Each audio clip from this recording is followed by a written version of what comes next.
I wanted to touch on this. You brought this up earlier in our conversation, and there remains a big concern among workers in industry about automation replacing humans. It's not a new topic, of course, but it's still ongoing. And we often hear a lot about, how automation frees up manufacturers to move workers to more high value jobs in the facility. But based on what you've seen, how realistic is that, and what can workforce training programs do to address this ongoing concern about automation replacing human workers? Right.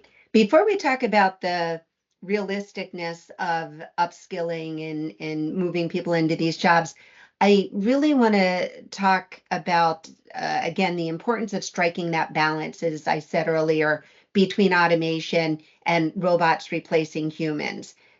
I think that we need to help manufacturers understand which situations make sense to automate. So, for example, they've got a lack of skilled workforce and they've got a retiring workforce. They simply don't have enough people in the jobs to get their product out of the manufacturing space. So it could just be a matter of economic performance and productivity, right? Mhm. Um, if my productivity and my throughput is slowed down because I've got a gap in one of my parts of the manufacturing process, that might be a sensible place to automate. So striking that balance between I don't have the people, so I can't pay my people because our productivity is down, that might make perfect sense. Other things, there are advanced processes that require specific precision. Um, Things that are really high quality and they require inspection to go to market.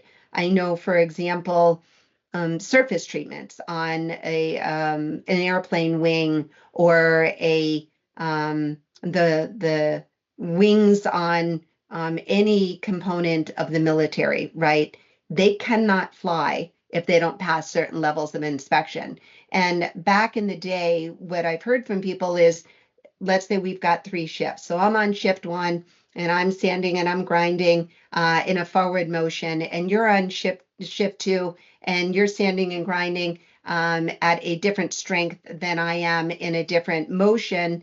And that might not pass inspection at the end of the day. So things that require that precision may be good candidates for consideration to automate.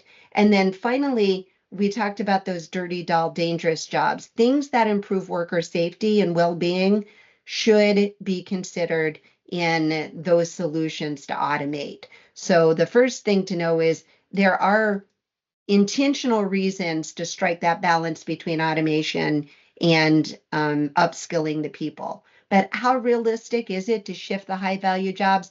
I think it's very realistic, and we're seeing successful transitions in many, many cases.